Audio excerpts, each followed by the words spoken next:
Il pensait simplement engager un chauffeur sans se douter que le jeune homme à qui il venait d'ouvrir son portail ramenait avec lui un secret qu'il croyait enfoui à jamais. On dit souvent que le passé finit toujours par nous rattraper, peu importe la vitesse à laquelle on court. Mais ce jour-là, il avait décidé de ne plus courir. Quand leurs regards se croisèrent pour la première fois, une onde de choc traversa l'esprit de Monsieur Coteau. Une impression bizarre, presque obsédante, qu'il ne parvenait pas à justifier. Mais ce qu'il ignorait encore, c'est que ce jeune homme était son propre fils, celui dont il ignorait l'existence même au sommet de sa gloire. Alors, très chers abonnés de HD Story, préparez-vous, car le récit que vous allez entendre va toucher votre cœur bien plus que vous ne le croyez. L'après-midi s'étirait lentement dans la somptueuse résidence de Monsieur Coteau. Installé sur sa terrasse qui donnait sur la piscine, il signait quelques chèques, le visage fermé comme à son habitude. Son verre de jus d'orange restait intact, la glace fondant doucement sous la chaleur. On toqua discrètement à la baie vitrée. Il leva la tête et aperçut Mama Rose, sa gouvernante depuis près de 10 ans, toujours digne, toujours maternelle, le pilier invisible de cette maison. Mais cet après-midi-là, son regard semblait fuyant. « Monsieur, je peux vous déranger une minute ?» demanda-t-elle d'une voix hésitante. « Bien sûr, Mama Rose, approche. Prends une chaise. » Elle s'assit, lissant son pagne avec nervosité, cherchant ses mots. Monsieur Coteau comprit immédiatement que l'heure était grave. Après un soupir, elle se lança. « Monsieur, le temps est venu pour moi. Je dois rentrer au village. » La nouvelle tomba comme un coup de tonnerre silencieux. Il posa son stylo, stupéfait. « Rentrer ? Mama Rose, est-ce que quelqu'un t'a manqué de respect ici ?» Elle secoua vivement la tête, un sourire triste mais reconnaissant aux lèvres. « Oh non, monsieur. Jamais. Mais mes jambes fatiguent, et ma famille me réclame pour m'occuper des petits-enfants. C'est mon tour de me reposer. Je veux finir mes jours entourés des miens. » Un silence lourd s'installa. Puis, le visage sévère de Monsieur Coteau s'adoucit avec tristesse.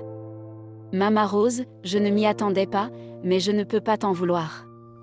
Tu as donné ton énergie à cette maison. Je te suis reconnaissant, sincèrement. » Elle baissa les yeux, émue par cet aveu rare. « Merci, monsieur, vous avez été un patron juste. C'est grâce à vous que j'ai pu construire ma petite maison là-bas. Je ne l'oublierai pas. » Il hocha la tête, mais une inquiétude voila son regard. « Tu vas laisser un grand vide ici. Et je ne vais pas te mentir, trouver quelqu'un de confiance de nos jours, c'est un cauchemar. Je ne sais pas comment je vais gérer l'intendance et les courses sans toi. » Mama Rose semblait avoir anticipé cette angoisse. « Je le sais, monsieur, et je ne voulais pas partir en vous laissant dans l'embarras. C'est pour ça que j'ai déjà trouvé quelqu'un. » Elle joignit les mains comme pour appuyer ses dires. Un jeune homme courageux, très débrouillard, poli et taiseux. C'est le fils d'une amie éloignée qui est décédée. Il cherche du travail, n'importe quoi pour s'en sortir. Il a son permis, il sait jardiner, il sait tout faire. Je pense qu'il est l'homme qu'il vous faut. Monsieur Coteau fronça les sourcils, sceptique. Un jeune ? Tu sais que je n'aime pas le désordre des jeunes d'aujourd'hui. Celui-là est différent, monsieur.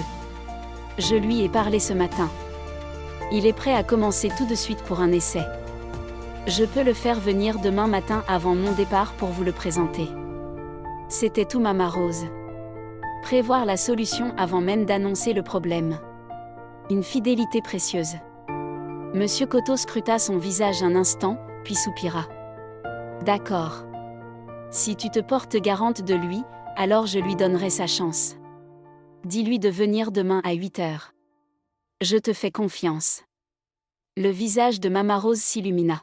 « Merci monsieur, vous verrez, c'est un bon garçon. » Elle se leva, arrangea sa chaise et retourna vers l'office. Monsieur Coteau la regarda s'éloigner, un pincement au cœur, pensant que demain serait juste une formalité administrative. Mais au fond de lui, une sensation bizarre flottait.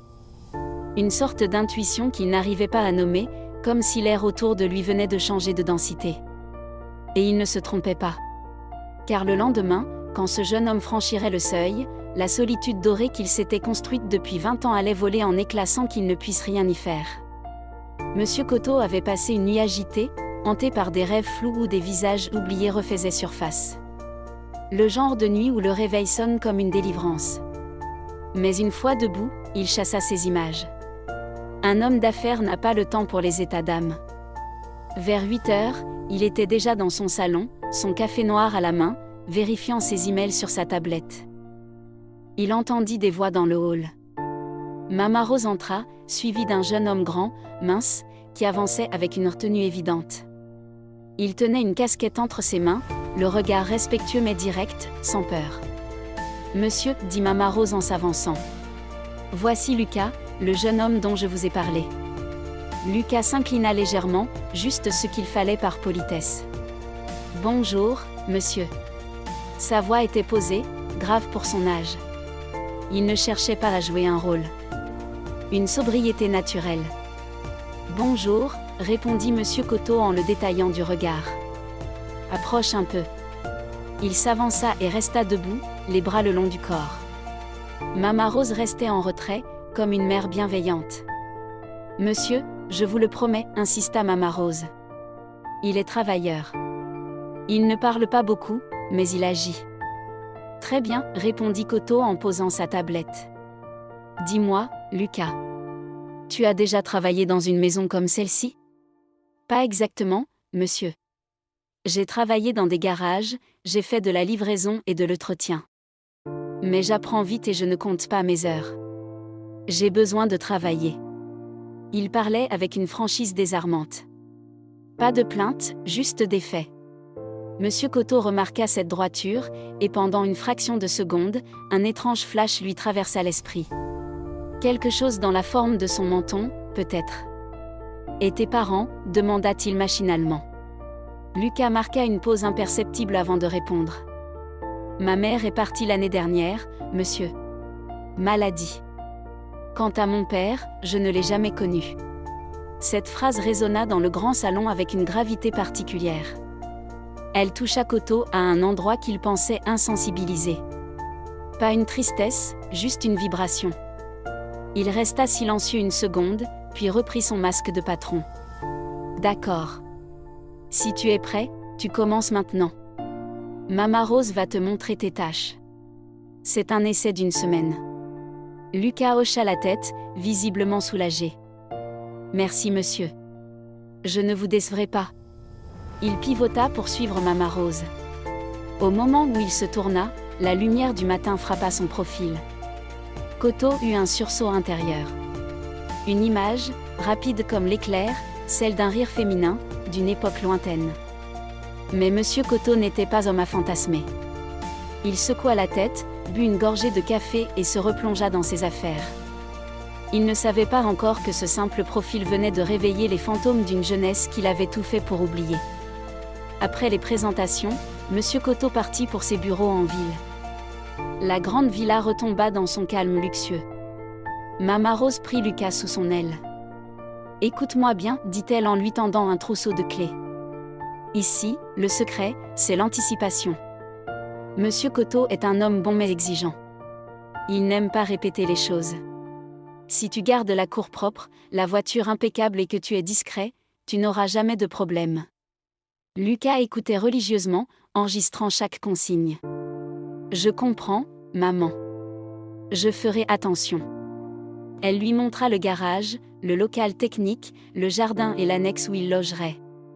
Lucas observait tout avec une précision presque militaire. On sentait chez lui une volonté farouche de bien faire, non pas pour plaire, mais par fierté personnelle. « Tu as de bonnes mains » remarqua Mama Rose en le voyant réparer une charnière de porte en 2 minutes. « Tu es débrouillard. Ça va lui plaire. » Les jours passèrent. Lucas prit ses marques. Il travaillait avec une efficacité redoutable. Tondre la pelouse, laver les voitures, réparer une fuite d'eau, tout semblait facile pour lui. Le silence de la maison ne le gênait pas, au contraire, il semblait s'y réfugier. Un après-midi, alors qu'il nettoyait la terrasse, son regard tomba sur une vieille guitare posée dans un coin du salon vitré, prenant la poussière sur un stand. Il s'arrêta, l'observa longuement. Il eut un mouvement comme pour la toucher, puis se rétracta, se souvenant de sa place. Ce n'était qu'un instrument, mais son regard trahissait une familiarité, une nostalgie. Il reprit son balai et continua sa tâche. En fin de semaine, Mama Rose vint faire ses adieux. « C'est bon, mon fils, dit-elle à Lucas. Tu tiens la route. Demain, tu seras seul capitaine à bord pour l'extérieur. Prends soin de la maison. Merci pour tout, Mama Rose. Bon voyage. » Elle quitta la villa, son sac à la main. En partant, Lucas sentit le poids de la responsabilité tomber sur ses épaules. Il regarda la grande façade blanche de la maison. Il avait l'intuition que son destin allait se jouer ici, entre ces murs froids et riches. De son côté, Monsieur Coteau rentrait chaque soir, fatigué mais satisfait de voir que tout fonctionnait. Pourtant, une gêne persistait. Il n'imaginait pas que, sous son toit, le sang de son sang veillait sur son sommeil. Le week-end arriva. Lucas s'occupait du jardin sous un soleil de plomb. En fin d'après-midi, le portail automatique s'ouvrit pour laisser entrer une décapotable rouge bruyante. C'était Blaise, l'ami d'enfance de Coteau, le seul qui osait encore débarquer sans prévenir. Monsieur Coteau sortit sur le perron, un sourire aux lèvres. « Ah, le voilà ! L'éternel adolescent ! Et voilà le vieux grincheux !» répliqua Blaise en sortant de sa voiture, lunettes de soleil sur le nez. « Toujours enfermé dans ton château ?» Ils rirent franchement, une accolade virile scellant leur retrouvaille. Ils s'installèrent au bord de la piscine. Lucas s'approcha discrètement avec un plateau de rafraîchissement qu'il avait préparé. « Bonjour, messieurs, dit-il en posant les verres. Blaise, qui était en train de raconter une blague, s'arrêta net. Il leva ses lunettes de soleil et fixa Lucas. Un silence gênant tomba. Lucas, imperturbable, servit les glaçons et se retira. Blaise suivit le jeune homme du regard jusqu'à ce qu'il disparaisse au coin de la maison. Puis il se tourna vers Coteau, le visage soudain sérieux. « C'est qui ça, Simon ? » « C'est mon nouvel employé, Lucas. Il remplace Mama Rose pour l'intendance. »« Pourquoi ?» Blaise fronça les sourcils, l'air troublé. « C'est bizarre. J'ai eu l'impression de voir un fantôme. Il a une démarche, je ne sais pas. On dirait. » Il s'arrêta, secouant la tête. « Non, laisse tomber. Je deviens vieux, je vois des ressemblances partout. » Coteau se raidit imperceptiblement. « Tu penses à qui ?» À personne, éluda Blaise en reprenant son verre. Juste une impression. Mais il a le même port de tête que Clarisse. Tu te souviens ? Celle de l'université. Le nom frappa Coteau en plein cœur. Clarisse. La femme qu'il avait aimée passionnément avant que l'ambition ne le pousse à partir pour l'Europe sans jamais se retourner. Ne dis pas de bêtises, grommela Coteau. Clarisse est loin. Ça fait 30 ans. Oui, tu as raison, dit Blaise en riant jaune. C'est la chaleur. Allez, santé. Ils changèrent de sujet, parlant de football et de politique. Mais l'ambiance avait changé. Quand Lucas repassa plus tard pour débarrasser, Coteau ne put s'empêcher de le fixer. Il cherchait ce que Blaise avait vu. Et là, dans la courbe de son sourire poli, il le vit aussi. Ce n'était pas flagrant, mais c'était là. Une ressemblance troublante. La soirée se termina, Blaise repartit. Coteau resta seul sur sa terrasse, le nom de Clarisse tournant en boucle dans sa tête. Et si ? Non, c'était impossible. La nuit suivante fut encore plus longue pour Monsieur Coteau. L'insinuation de Blaise avait planté une graine qui germait à une vitesse folle. Le doute est un poison violent. Le lendemain matin, un dimanche, Coteau descendit tôt. Lucas lavait la voiture dans la cour. Coteau l'observa de la fenêtre de son bureau à l'étage. Il étudiait ses gestes, sa posture. Il vit Lucas s'arrêter un instant, essuyer son front du revers de la main, exactement comme lui-même le faisait quand il était jeune et qu'il travaillait sur les chantiers de son père. Il descendit, le cœur battant. Il s'approcha de la voiture. « Bonjour Lucas. » Le jeune homme sursauta et se mit au garde à vous. « Bonjour, monsieur. Je ne vous avais pas vu. Continue, c'est du bon travail. » Koto tourna un peu autour du véhicule, cherchant une ouverture. Dis-moi, tu as dit que tu venais de quel quartier? De New Bell, monsieur. Et ta mère? Clarisse, c'est ça? Il lança le prénom comme on lance un hameçon. Lucas se figea, l'éponge à la main.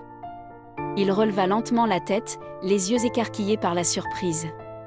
Comment connaissez-vous le nom de ma mère, monsieur? Le sol sembla se dérober sous les pieds de monsieur Koto. Il avait visé juste. Le souffle lui manqua. Il essaya de garder sa contenance. C'est une intuition. J'ai connu une Clarisse autrefois. Lucas baissa les yeux, une ombre passant sur son visage. Ma mère s'appelait Clarisse Mbia. Elle a beaucoup souffert. Elle m'a élevée seule. Chaque mot était un coup de poignard. Clarisse Mbia. C'était elle. Il n'y avait plus aucun doute. Koto sentit une bouffée de chaleur lui monter au visage. Il recula d'un pas, incapable de supporter le regard innocent de ce fils qu'il avait abandonné pour sa carrière. Je vois, murmura-t-il d'une voix étranglée. C'est bien. Il tourna les talons brusquement et rentra dans la maison, laissant Lucas perplexe dans la cour. Koto monta directement dans son bureau, ferma la porte à clé et s'effondra dans son fauteuil. Il ouvrit un tiroir secret de son bureau, sortit une vieille boîte en métal. À l'intérieur, une photo jaunie. Une jeune femme magnifique riait aux éclats, assise sur le capot d'une vieille voiture. Clarisse.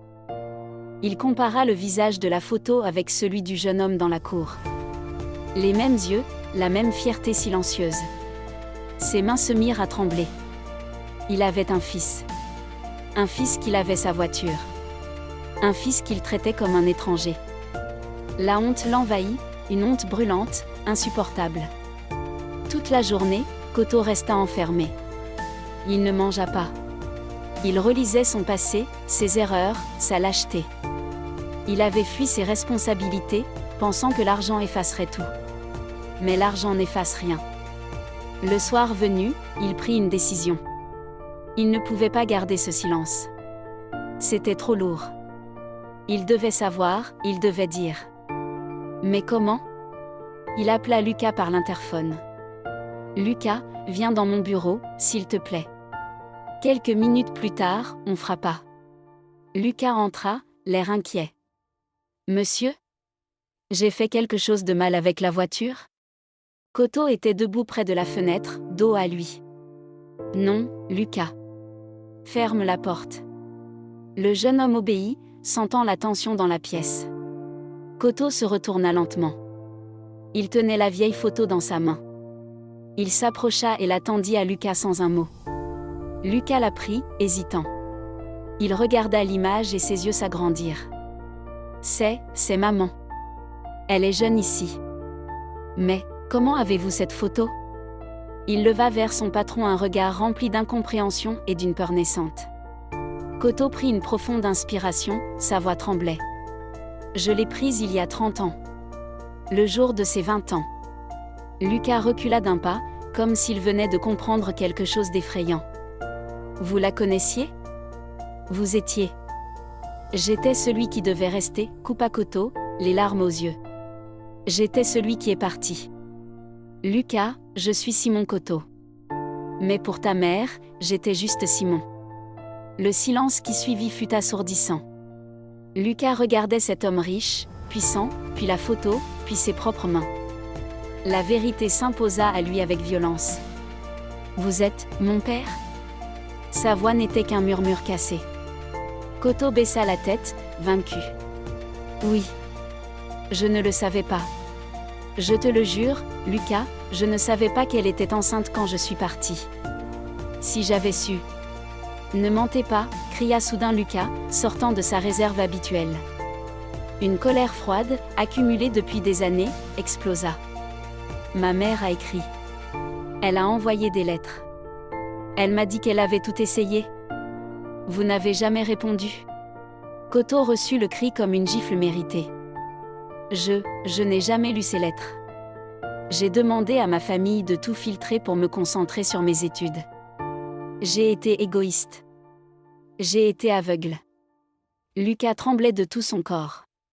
Des larmes de rage coulaient sur ses joues. Vous savez comment on a vécu? Vous savez combien de fois elle a pleuré en cachette? Et moi, je suis là, à laver votre voiture, pendant que vous dormez dans de la soie. Il jeta la photo sur le bureau. Je ne veux rien de vous. Je démissionne. Il se retourna pour partir, la main sur la poignée. Lucas, attends. Koto s'avança, désespéré. Je ne peux pas changer le passé. Je suis un homme riche mais pauvre de tout le reste. Je suis seul. Je t'en supplie, ne pars pas comme ça. Laisse-moi une chance de réparer, pas avec de l'argent, mais avec du temps. Lucas s'arrêta.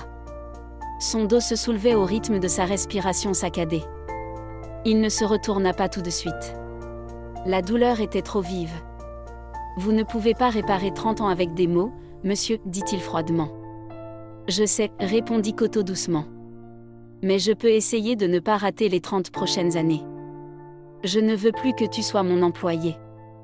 Je veux que tu sois mon fils. Je veux te donner ton nom.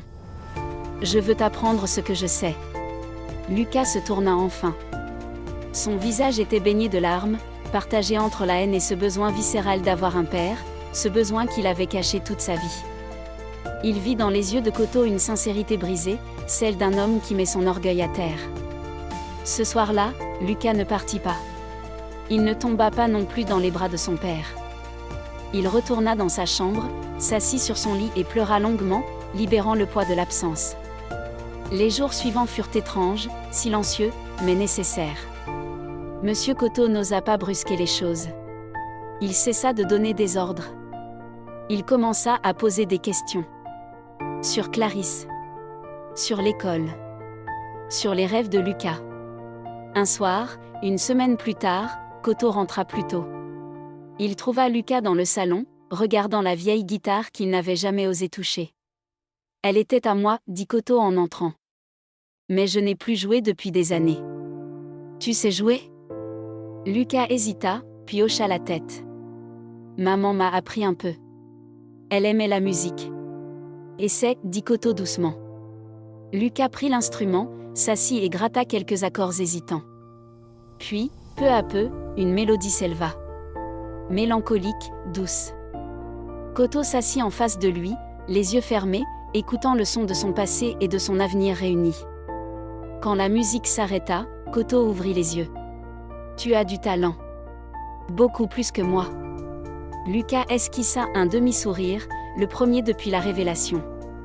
Merci. Ce fut le début. Pas une fin heureuse de conte de fées, mais le début d'une construction. Quelques mois plus tard, Lucas ne lavait plus les voitures. Il portait un costume, assis dans le bureau à côté de son père, apprenant la gestion de l'entreprise. Ce n'était pas facile tous les jours. Il y avait des maladresses, des silences, des souvenirs douloureux. Mais il y avait aussi des dîners, des rires timides, et cette fierté dans les yeux de Koto quand il présentait Lucas. « Voici mon fils. » Blaise revint un jour, vit Lucas diriger une réunion et tapa sur l'épaule de Koto. « Tu as fait ce qu'il fallait, vieux frère. Tu as sauvé ton âme. » Monsieur Koto regarda son fils, cet homme qu'il avait failli ne jamais connaître, et sut qu'il avait raison. La vie lui avait offert un miracle, et cette fois, il ne le laisserait pas filer. Et vous, chers abonnés, à la place de Lucas, auriez-vous accepté la main tendue de ce père absent après tant d'années de souffrance? Ou auriez-vous tourné le dos à jamais? Dites-le nous dans les commentaires. Merci d'avoir suivi cette histoire jusqu'au bout. Si elle vous a ému, n'oubliez pas de laisser un pouce bleu, de vous abonner à StoryDrump et d'activer la cloche pour ne rater aucune de nos prochaines aventures. Partagez cette vidéo avec ceux qui ont besoin de croire aux secondes chances. Prenez soin de vous et à très bientôt pour une nouvelle histoire.